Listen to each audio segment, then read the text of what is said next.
오늘 우리에게 주시는 주님의 말씀은 전도서 9장 1절에서 7절까지의 말씀입니다.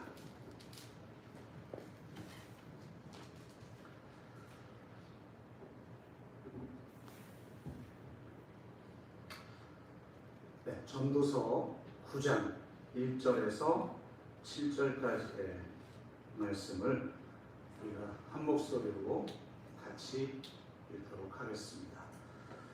같이 읽습니다. 이 모든 것을 내가 마음에 두고 이 모든 것을 살펴본즉 의인들이나 지혜자들이나 그들의 행위나 모두 다 하나님의 손 안에 있으니 사랑을 받을는지 미움을 받을는지 사람이 알지 못하는 것은 모두 그들의 미래의 일들이니라. 모든 사람에게 임하는 그 모든 것이 일반이라. 의인과 악인, 선한 자와 깨끗한 자와 깨끗하지 아니한 자, 제사를 드리는 자와 제사를 드리지 아니하는 자에게 일어나는 일들이 모두 일반이니 선인과 죄인, 맹세하는 자와 맹세하기를 무서워하는 자가 일반이로다.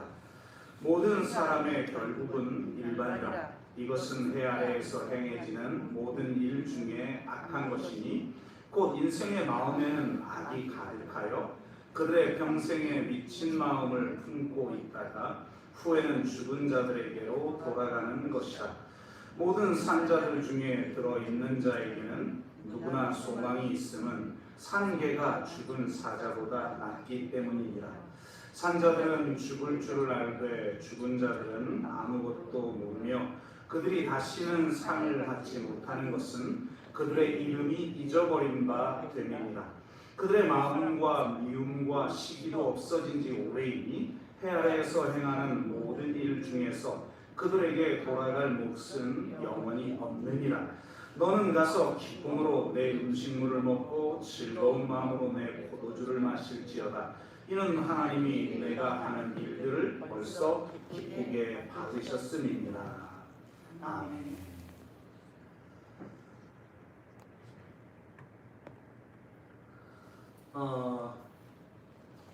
이런 우스갯소리가 있습니다. 어느 날 예배를 드리러 가면서 세실이 모리스에게 묻습니다. 모리스, 자네는 기도 중에 담배를 피워도 된다고 생각하나? 글쎄 잘 모르겠는데 랍비께 한번 여쭤보지. 그러나 세실이 랍비에게 가서 묻습니다. 선생님, 기도 중에 담배를 피워도 되나요? 랍비가 정색을 하면서 대답하죠. 형제여, 그건 절대 안 되네. 기도는 신과 나누는 엄숙한 대화인데 그럴 순 없지. 세실로부터 랍비의 답을 전해들은 모리스가 이렇게 말합니다. 그건 자네가 질문을 잘못했기 때문이야. 내가 가서 다시 여쭤보겠네. 이번에는 모리스가 랍비를 찾아가 묻죠. 이렇게 묻습니다. 선생님, 담배를 피우는 중에는 기도를 하면 안 되나요? 이렇게 질문하자 온화한 미소를 지으며 랍비가 이렇게 답했다고 합니다. 형제여, 기도는 때와 장소가 필요 없다네. 담배를 피우는 중에도 기도는 얼마든지 할 수 있는 것이지. 이렇게 대답을 했다고 합니다. 기도와 담배라는 두 가지 요소는 똑같은데 순서가 어떠냐에 따라 전혀 다른 답이 나온다라는 것입니다. 여러분, 성경을 보면 정의와 사랑의 관계도 그렇지 않습니까? 먼저 정의를 거쳐 다다른 사랑이란 율법적인 정의요, 먼저 사랑을 거친 정의란 은혜가 깃든 사랑이 되는 것이죠. 기독교 윤리가 대체로 이런 구도를 갖고 있는 것처럼 보입니다. 어떤 순서냐에 따라 전혀 다른 의미를 가지기 때문에 순서를 바르게 정립하는 것이 성경의 의미를 이해하는 데 큰 도움이 되죠. 전도서의 말씀도 마찬가지입니다. 인생의 지혜라는 것이 바로 이 순서를 바로 붙드는 것에서 오는 것 같습니다. 이것은 예수님께서 말씀하신 비둘기같이 순결하고 뱀같이 지혜로우라는 그런 말씀과 연결된다고 할 수 있습니다. 오늘 본문을 통해서 이러한 지혜와 주님의 말씀을 통해 인생의 진면목들을 돌아보는 계기가 되고, 대립되어 보이는 것 중에 어느 하나를 선택하며 살아가는 삶이 아니라 이 두 가지를 함께 붙들되 순서를 바로 정립하여 지혜롭게 살아가는 그런 삶을 사시기를 주의 이름으로 축복합니다. 전도서의 가장 중요한 특징 중 하나가 모성 혹은 모순성이라는 말씀을 드렸죠. 서로 상반되어 보이는 주장들을 전도자는 반복적으로 하고 있어요. 그런데 진정한 지혜는 바로 이 모순성과 모호성을 인정하는 데서 시작된다는 것을 우리가 그동안 살펴보았는데요. 여기에 하나 더 강조하자면 이 모호성과 모순성을 바로 이해하기 위해서는 순서의 원리를 바로 적용해야 된다는 겁니다. 이렇게 표현할 수 있을 것 같아요. 서로 대립되어 보이지만 실상은 이상적인 윤리와 현실적인 실천이라는 하나의 쌍, 혹은 되어야만 하는 이상적인 세상과 되어가는 과정으로서의 세상이라는 이런 비대칭적인 차원으로 이해할 수 있는 것이 아닌가. 다르게 말하면 기본적인 원리와 지역적인 원리라는 하나의 쌍을, 혹은 먼저 우선적으로 적용하는 것, 해야 할 것과 부차적인 적용이라는 비대칭적인 차원으로 이해할 수 있는 것 아닌가, 이런 겁니다. 그러니까 서로 반대되는 것으로 이해하지 말고, 이렇게 대칭적이고 대립되는 것으로 이해하지 말고 비대칭적으로 이해하면서 이상적인 것과 현실적인 것, 그리고 근본적인 것과 지역적인 것, 우선적으로 적용해야 할 것과 부차적으로 적용해야 할 것으로 이해를 하면 바로 이 두 개의 대립된 것에 순서가 매겨진다는 겁니다. 이 순서의 원리가 여기에 적용될 수 있다는 거죠. 저는 이것을 예수님이 말씀하신 비둘기같이 순결하고 뱀같이 지혜로우라는 그런 말씀의 원리로 풀 수 있다고 보는데요. 비둘기와 뱀은 서로 대립되어 보이죠. 순결함과 지혜라고 하는 것은 서로 대립되어 보입니다. 하지만 이것을 단순히 대립되는 것으로 보지 말고 모순성과 모호성을 인정하되 순서의 원리를 적용해 볼 수 있지 않겠는가라는 거예요. 자, 이 순서의 원리를 적용한다는 건 어떤 의미인가를 말씀드리기 전에 이 예수님이 하신 말씀의 기독교적 독특성을 먼저 점검하고 그 다음 말씀을 좀 드려보겠습니다. 기독교의 독특성은 우리가 마키아벨리즘하고 좀 비교를 해보면 이해가 될 것 같아요. 마키아벨리가 군주론이라는 책을 썼죠. 사실 세상의 정치 원리는 인간이 조직을 만들고 나서 발생하는 모든 권력 관계, 이게 다 정치 아니겠어요? 무슨 저기 청와대에서나 뭐 국회에서만 일어나는 일이 아니라 우리의 삶 모든 영역에서 정치는 항상 이루어지고 있죠. 그런데 세상의 조직의 원리, 정치의 원리는, 권력의 원리는 마키아벨리즘에 의해서 작동을 해요.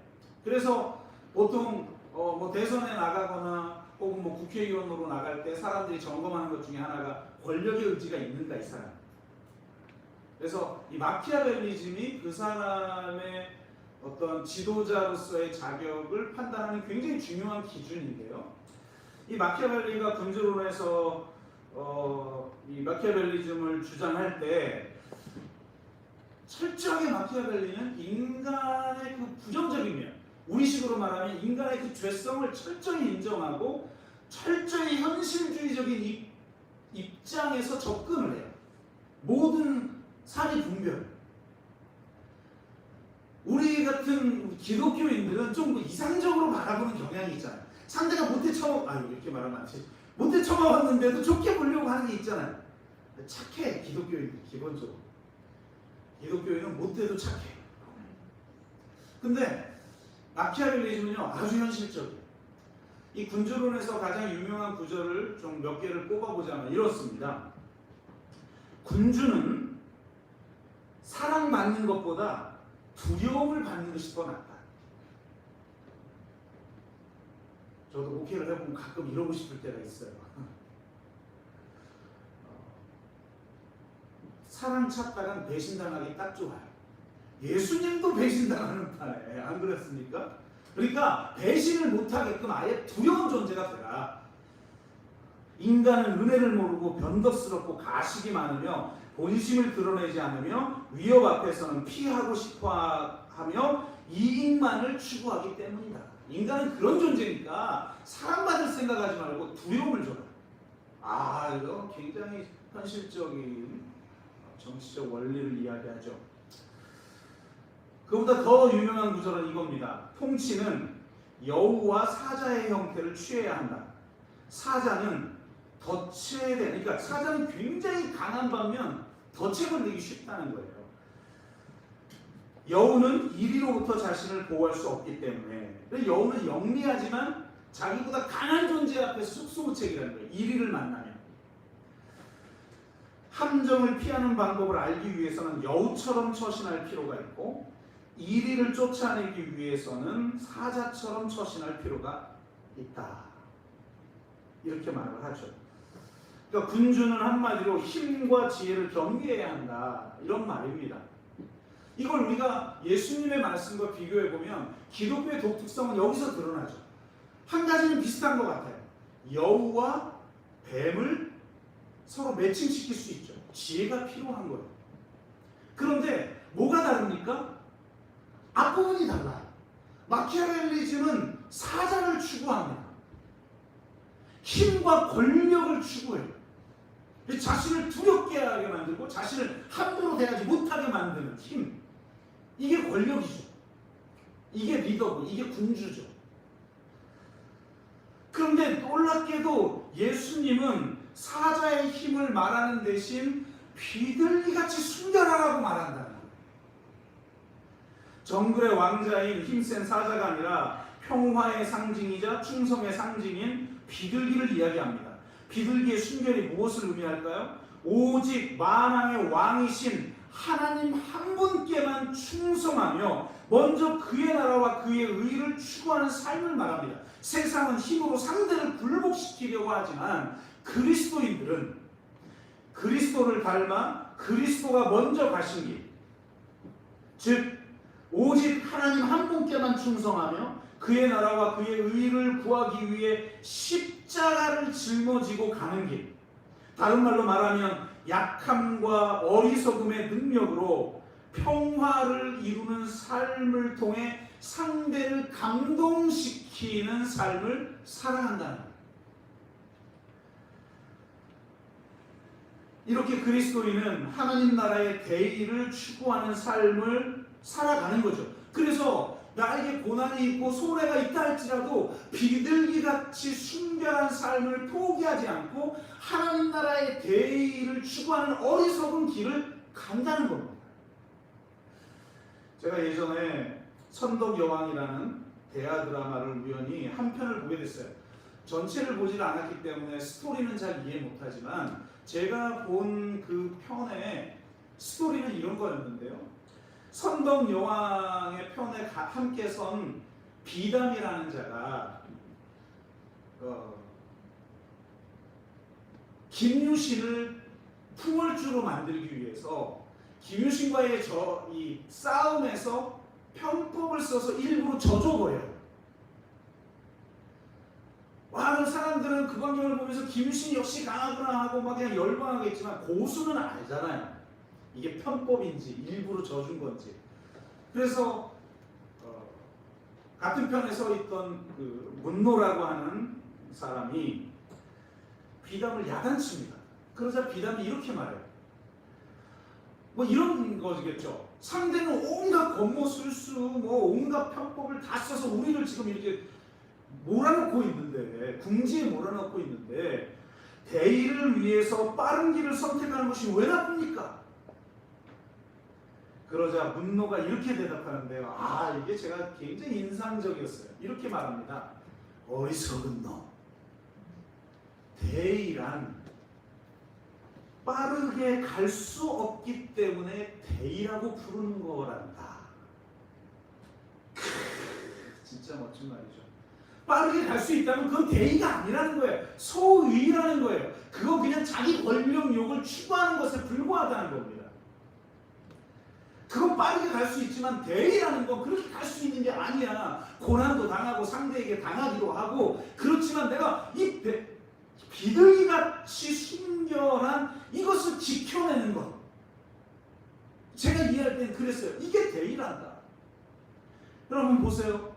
다윗이 사울 왕에게 쫓기면서 죽을 위협에 처하는 그런 고난의 길을 갑니다. 그러다가 참 우연히 사울 왕을, 자기를 죽이려는 사울 왕을 죽일 수 있는 기회가 여러 번 생겨요. 그런데 죽이지 않아요. 옆에 참모들이 볼 때 답답한 것 같아요. 저거 한 방이면 그냥 모든 고생 끝. 그리고 왕은 우리에게 불러오는 건데, 아니 사울 왕을 안 죽이다니. 왜 그렇습니까? 다윗이 추구한 건 단지 세상적 욕망의 왕위를 차지하는 게 아니었다는 거예요. 공평과 정의로 다스리는 나라를 세우는 하나님 나라의 대의를 그는 추구했던 거예요. 그런 사람이기 때문에 하나님이 다윗을 선택한 거죠. 그 중심을 보고.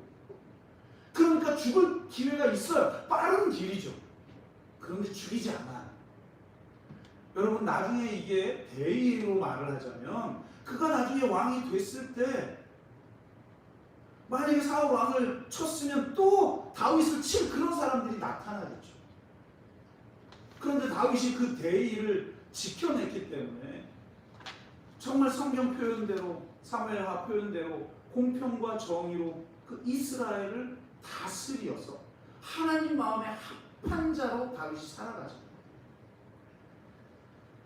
그렇지만 비둘기 같은 순결함만 있어서도 안 되죠. 여러분 다윗의 가장 중요한 특징이 뭡니까? 지혜예요.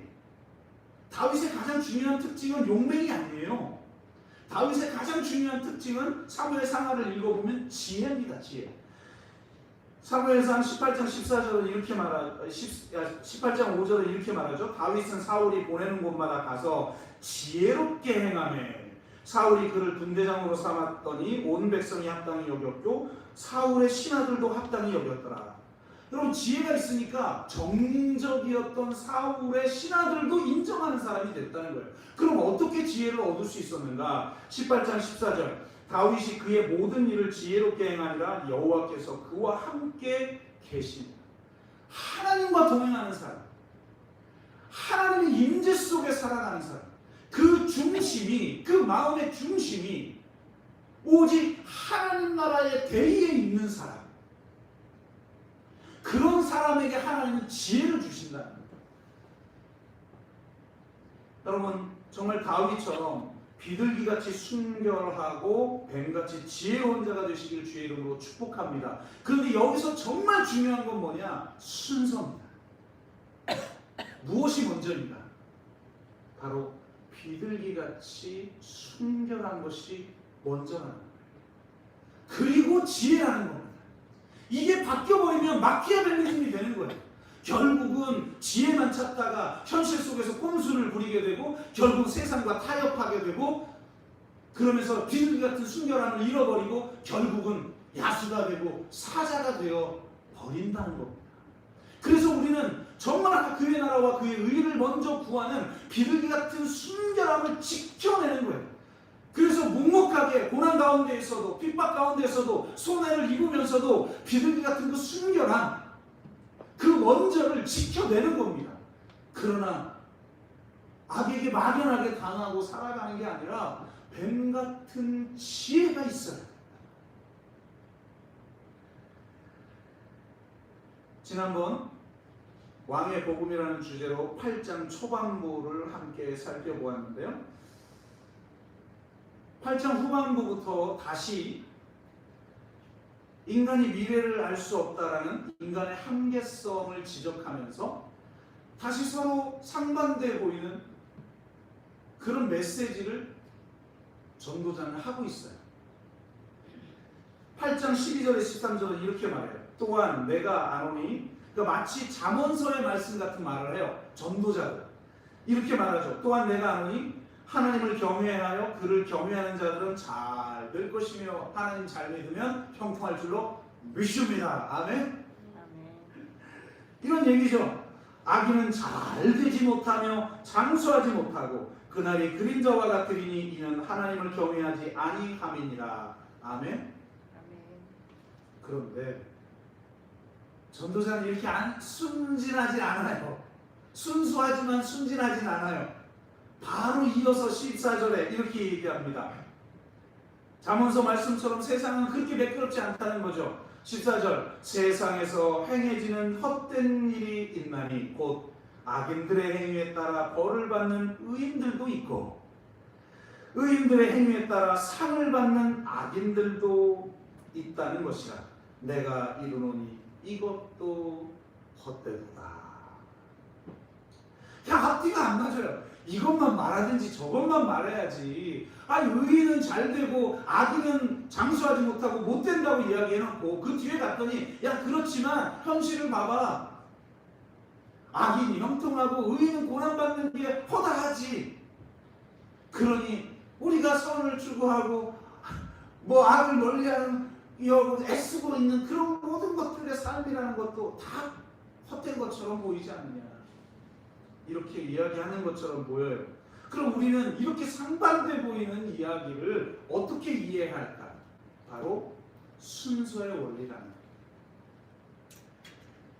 거예요. 하나는 이상적인 윤리나 우리가 되어야만 하는 이상적인 세상, 다른 하나는 현실적인 실천이나 되어가는 과정으로서의 세상을 이야기하는 것이고, 하나는 기본적인 원리나 우선적인 적용을 이야기하는 반면 다른 하나는 지역적인 원리나 부차적인 적용을 이야기하는 것으로 이해할 수 있다는 거예요. 그러니까 12절, 13절의 이 잠언서 같은 말씀은 우리가 비둘기같이 순결한 마음으로 받아야 되는 말씀이라는 거예요.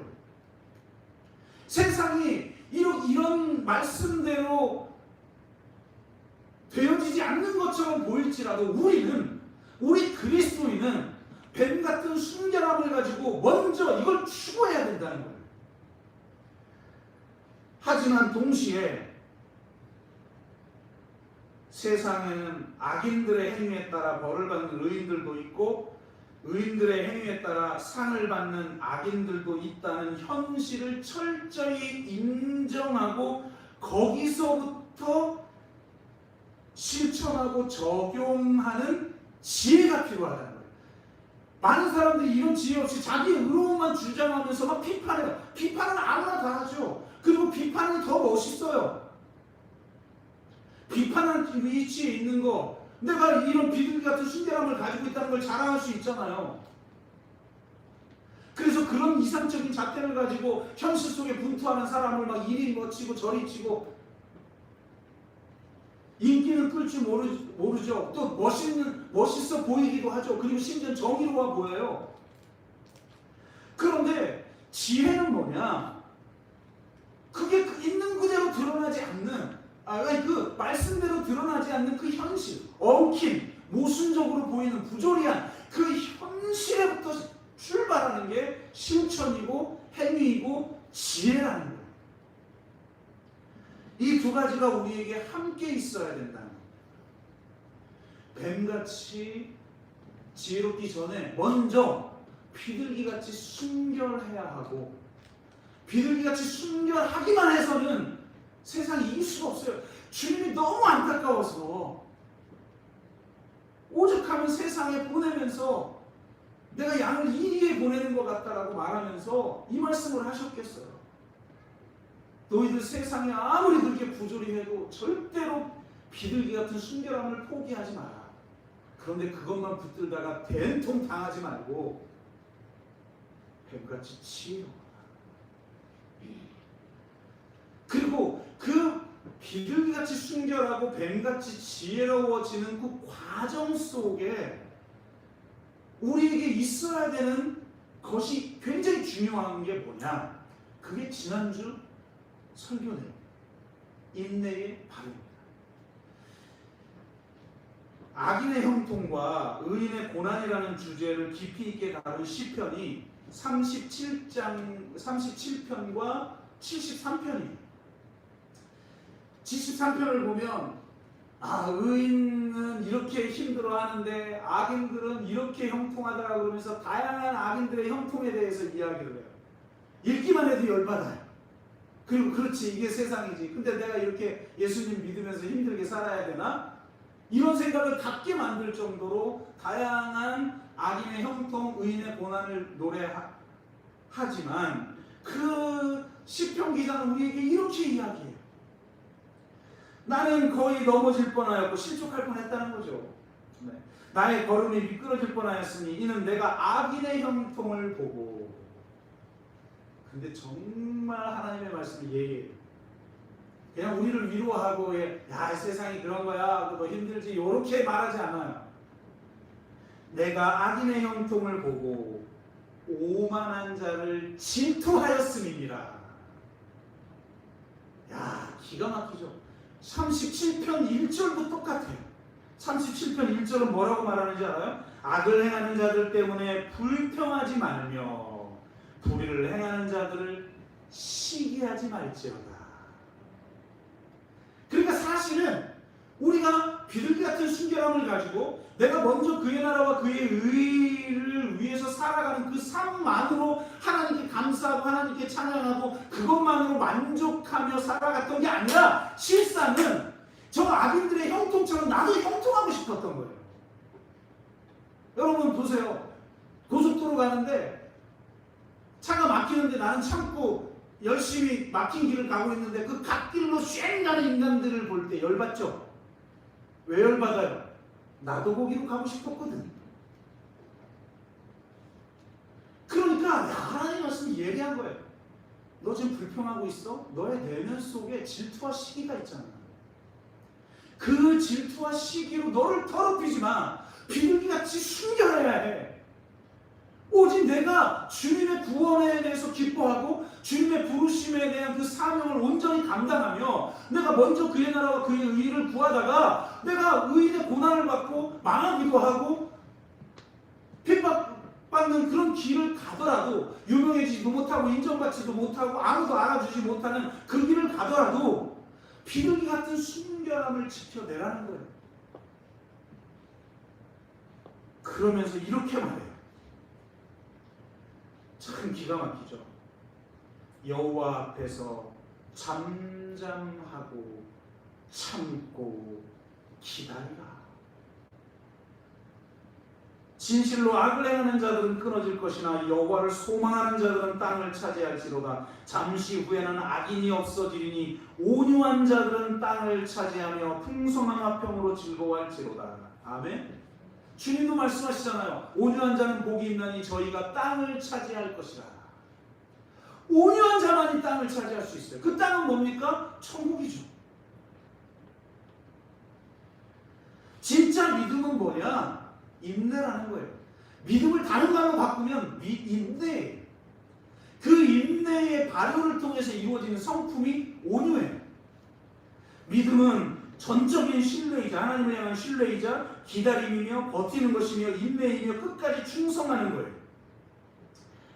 시편 기자와 전도자가 목격하는 부조리한 현실 때문에 마음이 상하고 깨지죠.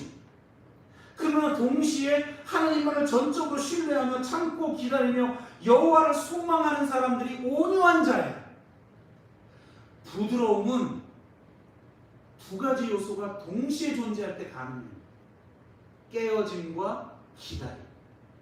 어느 하나만 있으면, 깨어짐만 있으면 그냥 상처받는 걸로 끝나요.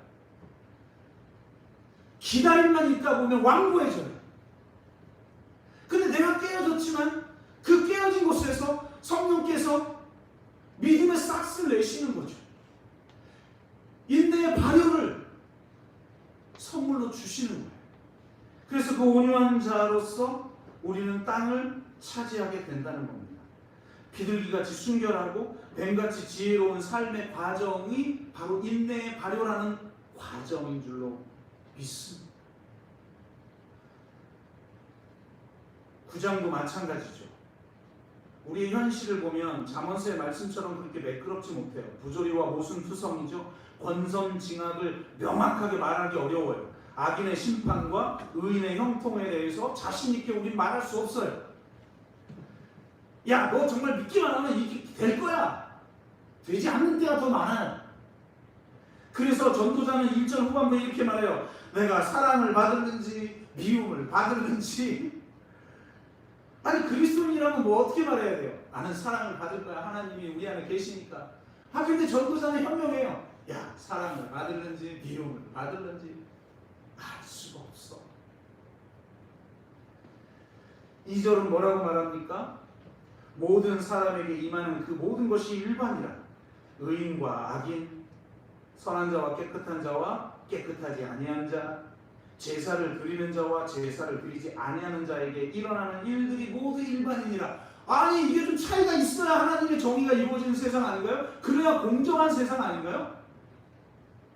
뭐하러 우리가 그러면 정의롭게 이렇게 살고, 뭐하러 이렇게 고생하고 지금 집에서 TV 봐도 되고 나가 놀아도 될 일을 여기 와가지고 혹은 온라인으로 예배를 드리고 있나요? 뭐하러 하나님의 말씀을 매일 묵상하고 기도하면서 이 말씀대로 살려고 삶 속에서 분투하며 사나요? 말씀 지키며 사는 게 대부분 손해보는 길인데.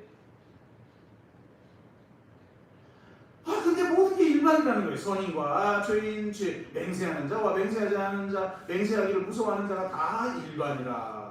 3절 모든 사람의 결국은 일반이라. 이것은 해 아래에서 행해지는 모든 일 중에 악한 것이니 곧 인생의 마음에는 악이 가득하여 그들의 평생에 미친 마음을 품고 있다가 후에는 죽은 자들에게로 돌아가니라. 근데 다 이 길을 걷는다는 거예요. 그러니 아무렇게 살다가 죽으면 그뿐 아니겠냐. 이렇게 말을 해도 뭐라고 답변할 말이 없는 세상이라는 거예요. 세상이. 그래서 전도자는 다른 우리 앞부분에 살펴봤죠. 뭐라고 말해요? 이미 죽은 자가 더 복되다. 살아있는 자보다. 이 꼴을 안 보니까. 그리고 뭐라고 그러죠? 심지어 아직 태어나지 않는 자가 훨씬 복되다.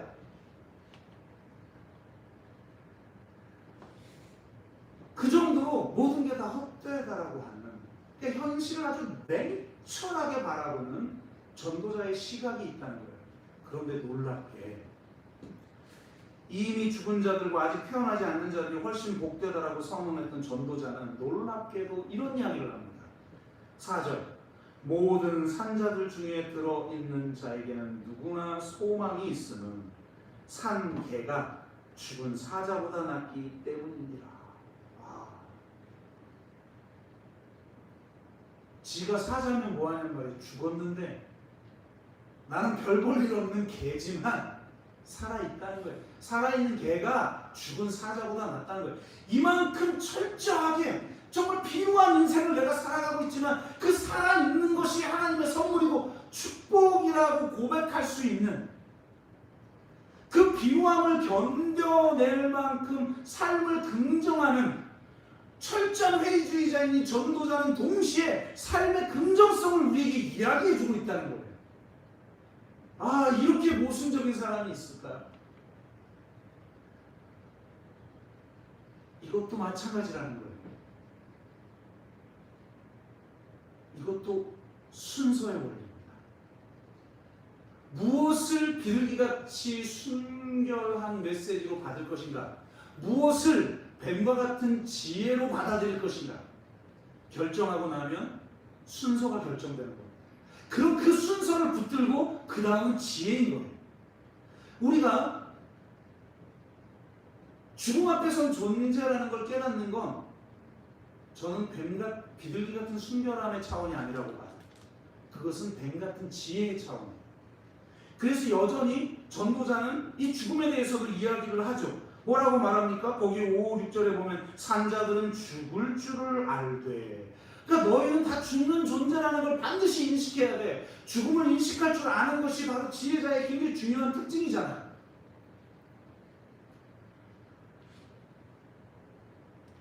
그런데 그것은 지혜의 차원이라는 거예요. 비둘기같이 순결한 영역이 어느 영역이냐면, 야, 사자가 아니라 네가 개로 태어나도 죽은 사자보다 산 개가 나아. 이 세상이 아무리 헛된 것처럼 보이고 이 세상에 부조리함과 온갖 모순적인 일들이 가득할지라도 그 부조리함과 그 불의를 찢고 들어오는 하나님의 은총이 있다는 거예요.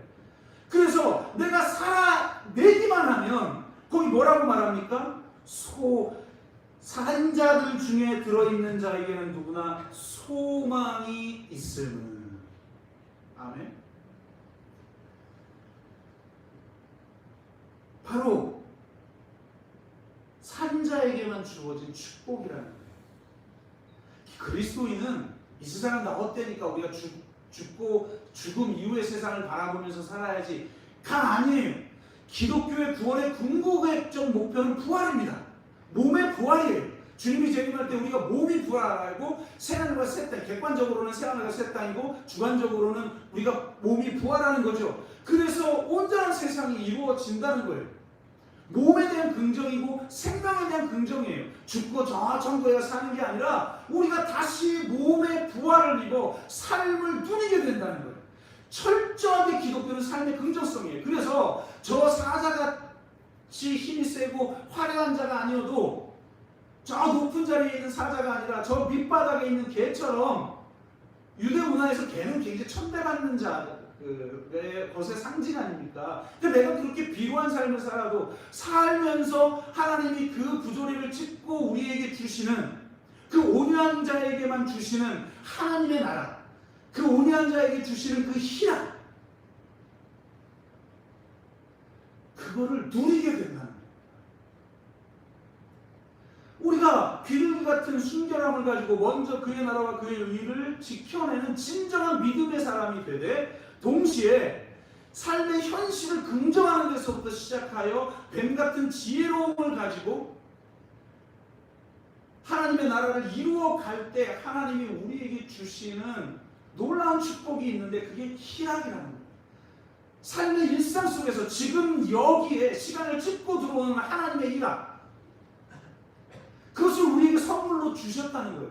그러니까 7절에 뭐라고 말을 해요? 너는 가서 기쁨으로 내 음식물을 먹고 즐거운 마음으로 내 포도주를 마실지어다. 이는 하나님이 내가 하는 일들을 벌써 기쁘게 받으셨음이니라. 모순적인 두 얘기를 하고 나서 앞에 8장 15절에는 뭐라고 말해요? 이에 내가 희락을 찬양하노니 이는 사람이 먹고 마시고 즐거워하는 것보다 더 나은 것이 해 아래에는 없음이라. 하나님이 사람을 해 아래에서 살게 하신 날 동안 수고하는 일 중에 그러한 일이 그와 함께 있을 것입니다. 하나님은 비둘기같이 순결하고 뱀같이 지혜로운 사람, 그것을 지켜내는 과정 속에서 인내의 발효를 통해 온유함을 지닌 사람에게 땅을 주시는데, 그 땅을 소유한 자들의 가장 중요한 특징은 희락이라는 것이죠.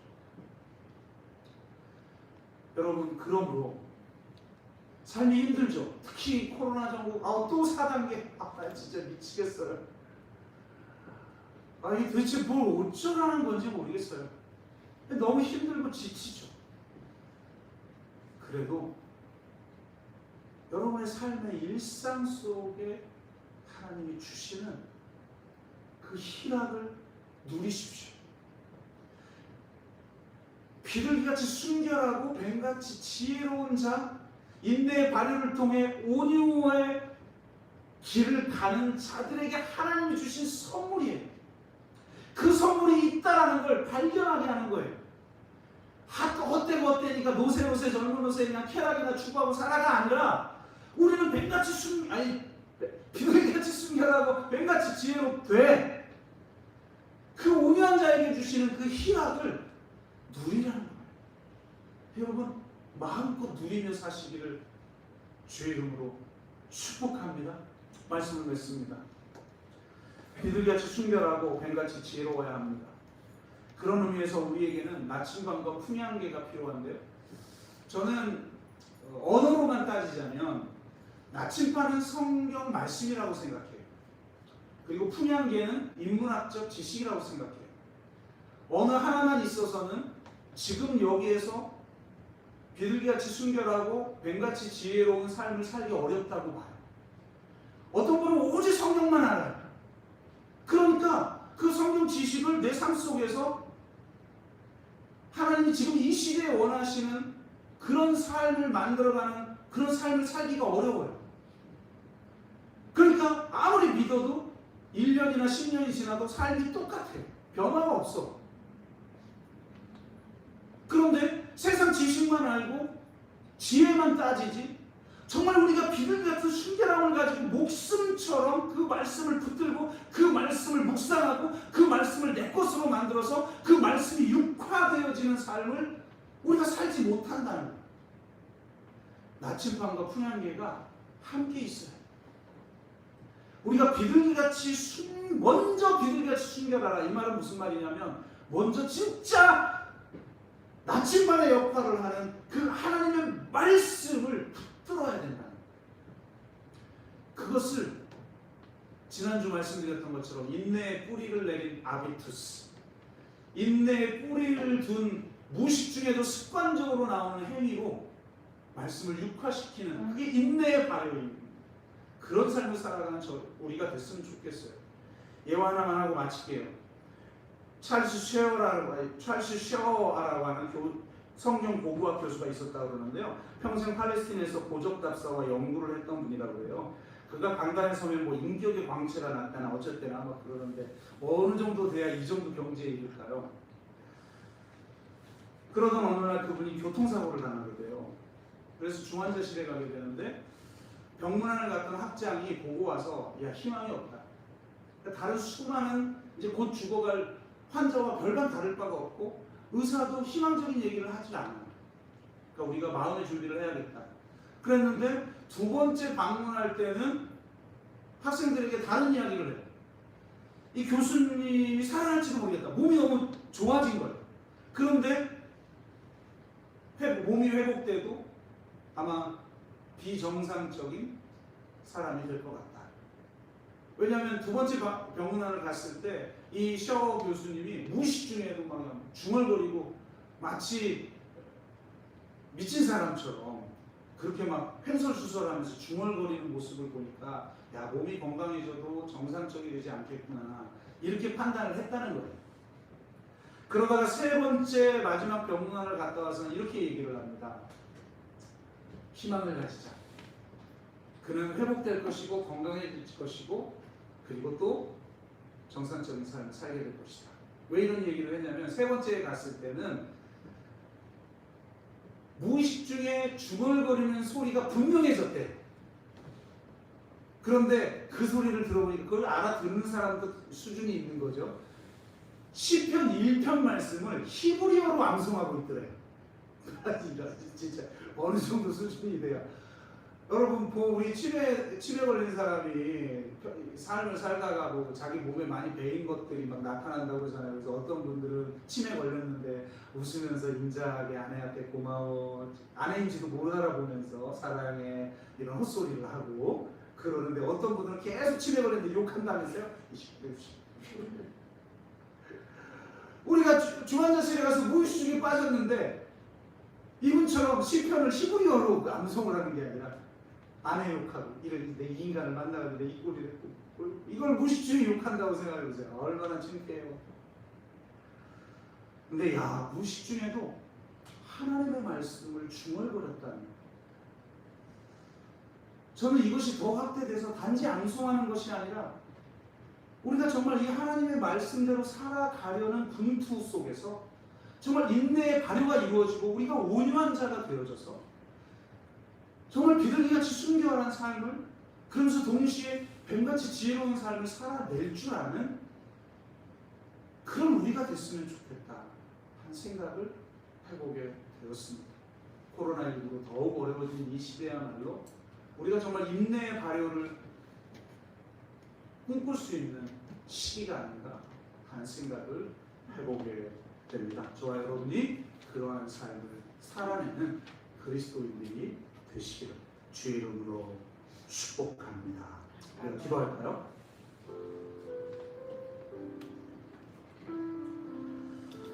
참 답답하고 지치고 힘들고 어쩔 때는 막 우라통이 터지고 분노도 나고 절망스럽기도 하고 또 시편 기자 말처럼 악인의 형통을 보며 불평이 일어나기도 하고 또 솔직히 시기와 질투 이런 것들이 일어나기도 합니다. 그때 잠잠하고 참고 기다리며 오직 여호와 한 분만을 바라보며 그분만을 신뢰하며 참고 기다리고 물러서지 않고 끝까지 선한 싸움을 싸워낼 수 있는 비둘기 같은 순결함과 지저분한 모순투성이고 부조리투성이인 이 세상 한가운데에서 그 현실을 인정하고 그 현실로부터 하나하나 지혜로운 대안들을 만들어낼 줄 아는 힘, 그리고 무엇보다도 그 과정 속에 있을 깨어짐과 그 기다림의 과정을 통해 인내의 발효를 이루어내서 온유한 자로 살아갈 수 있기를, 그리고 그 과정 속에서 하나님이 주시는 희락의 선물들을 지금 여기에서 온전히 누릴 줄 알기를, 그렇게 그런 삶을 살게 되기를 위해서 같이 기도합시다. 함께 기도합니다. 하나님 감사합니다. 짜증도 나고 답답하고 우울하고 불평도 일어나고 때로는 분노와 짜증도 일어나고 어쩔 땐 절망도 일어나고 그리고 솔직히 시기와 질투도 있고 그런 존재들입니다. 하나님은 그런 존재임을 인정하면서 그러면서 우리에게 잠잠하고 참고 기다리고 끝까지 달려갈 길을 마치는 선한 싸움을 싸우기를 원하시는 줄로 믿습니다. 주님, 이 순서를 결코 놓치지 않게 하여 주옵소서. 그저 현실 속에서 세상과 타협하면서 세상과 똑같아지고 그 세상이 누리는 축복을 갈망하고 질투와 시기로 욕망하면서 주님 그것을 취해내는 삶이 아니라 비둘기 같은 순결함을 지켜내게 하여 주옵소서. 당신의 인정이면 족합니다. 내가 이 하나님의 나라와 의를 먼저 구하는 삶을 살아갈 수 있다는 것만으로 감사합니다.